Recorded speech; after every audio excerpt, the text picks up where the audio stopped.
इटावा जिले के बकेवर थाना क्षेत्र के दादपुर गांव में जातीय विदेश की शर्मनाक घटना सामने आई है। कथावाचक के लिए पहुंचे यादव जाति के कथावाचक के साथ गांव के कुछ दबंगों ने बेरहमी से मारपीट की, उनकी चोटी काट दी, सिर मुंडवा दिया और उन पर मूत का छिड़काव किया। कथावाचक का हारमोनियम भी तोड़ दिया गया और एक महिला यजमान के पैर पर नाक रगड़वाई गई। कथावाचक के साथी के साथ भी मारपीट की गई है और उसका भी सिर मुड़वा दिया गया। इस घटना के बाद बाबा साहब भीमराव अंबेडकर वाहिनी के कार्यकर्ताओं में भारी आक्रोश देखने को मिला। बता दें कि राष्ट्रीय अध्यक्ष अमर चौधरी ने इसे जातिवादी मानसिकता की निंदा करते हुए दोषियों पर सख्त कार्रवाई की मांग की है। उन्होंने कहा कि भारत में जातंकवाद लगातार बढ़ रहा है और इसे जड़ से खत्म करने की जरूरत है। संगठन की पहल पर पुलिस ने त्वरित कार्रवाई करते हुए 4 आरोपियों को गिरफ्तार कर लिया है। मामले की जांच लगातार जारी है।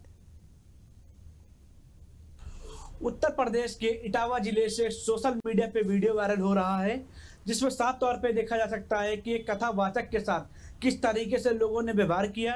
बता दें कि कथावाचक एक ब्राह्मण के गांव में कथा करने गया था, जहां पे कथा के दौरान जाति परिचय पूछने पर उसने अपना परिचय यादव बताया।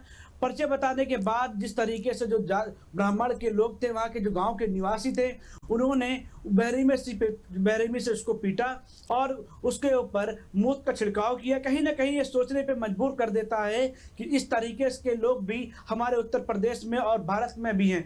ज़्यादा जानकारी के लिए हमारे साथ मौजूद हैं बाबा साहब भीमराव अंबेडकर वाहिनी के राष्ट्रीय अध्यक्ष अमर चौधरी जी। हम इनसे बात करेंगे।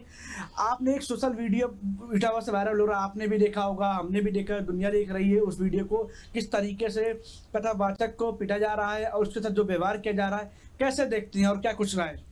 देखिए, बाबा साहब भीमराव अंबेडकर वाहिनी इस बात की घोर निंदा करती है कि जो कथावाचक संत सिंह यादव थे, उन पर इतना अभद्र व्यवहार किया गया, उनके बाल की चोटी काटी गई, फिर उनको पूरा सर मुंडवा कर उन पर मूत्र का छिड़काव किया गया और महिला के पैरों में नाक रगड़वाई गई। ये बहुत ही अशोभनीय कार्य रहा और इसकी घोर निंदा बाबा साहब भीमराव अंबेडकर वाहिनी करती है। साथ ही देखा जाए, भारत में जातंकवाद खत्म होने का नाम नहीं ले रहा है। भाजपा सरकार में आतंकवाद चिल्लाते हैं, लेकिन भारत में जातंकवाद लगातार पनप रहा है और दलित, पिछड़े और अल्पसंख्यकों के साथ लगातार अत्याचार, अन्याय हो रहा है।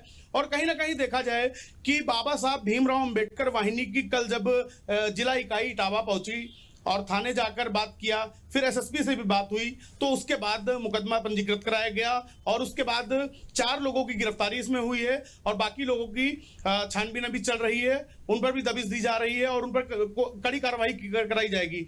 साथ ही भारत में मोदी सरकार और योगी सरकार जात पात की विदाई करने की बात करते हैं, लेकिन जात पात विदाई कैसे होगी? क्योंकि जो ब्राह्मण समुदाय है उनका कहना है कि कथा सिर्फ ब्राह्मण ही कहेगा। जब यादव समाज के कथावाचक हैं, और आपने देखा होगा कई हैं कथावाचक यादव समाज के, लेकिन जात पात की बात कर रहे हैं ब्राह्मण समुदाय के लोग और उनको लगातार अभद्रता कर रहे हैं। कहीं ना कहीं देखा जाए ये बहुत ही अशोभनीय रहा और इसकी घोर निंदा बाबा साहब भीमराव अंबेडकर वाहिनी करती है। बाबा साहब भीमराव अंबेडकर वाहिनी किस तरीके से सपोर्ट में रहेगी और क्या कार्रवाई की मांग करती है शासन प्रशासन से उनके ऊपर? देखिए, शासन प्रशासन से इनके ऊपर भी जो घिनौना कार्य किया गया है उससे तो मांग की गई थी। 4 लोग जिसमें गिरफ्तार भी हुए हैं और बाकी लोगों की तलाश जारी है। लेकिन साथ ही साथ सरकार से अगर विशेष मांग की जाए कि दलित, पिछड़ों और अल्पसंख्यकों को उनका हक नहीं मिल पाता है, क्योंकि दलित कहीं ना कहीं दबाया जाता है, घोड़ी चढ़ने नहीं दिया जाता है, मूंछ रखने पर गोली मार दी जाती है। और साथ ही साथ मुस्लिम समाज का अगर कोई बंदा वंदे मातरम अगर नहीं बोलना चाह रहा है तो उसको भी मारने पीटने का काम किया जाता है, क्योंकि मुस्लिम समाज का बंदा बोलता है वंदे मातरम, भारत माता की जय बोलता है, लेकिन वो बुलवाने से नहीं बोलता है, क्योंकि वो देख रहा है आप वीडियो बनाकर बुलवा रहे हैं। क्योंकि भारत की अगर इतिहास खंगाला जाए तो इसमें मुस्लिम समुदाय का बढ़ चढ़ कर हिस्सा लिया है और मुस्लिम समुदाय ने देश के लिए बहुत ही बलिदान दिया है। बिल्कुल, हमारे साथ मौजूद थे अमर चौधरी। उन्होंने साफ तौर पे कहा, जिस तरीके से जो इटावा में घटना हुई उस पर भी चर्चा हुई और उन्होंने साफ तौर पर आरोप लगाते हुए कहा कि 4 की गिरफ्तारी और बाबा साहब भीमराव अंबेडकर वाहिनी के जो इकाई टीम है वो पुलिस प्रशासन से गुहार लगाई और मौजूदा बातचीत की है, कार्रवाई की मांग कर रही है और जो यादव समाज के लोग हैं जिन पर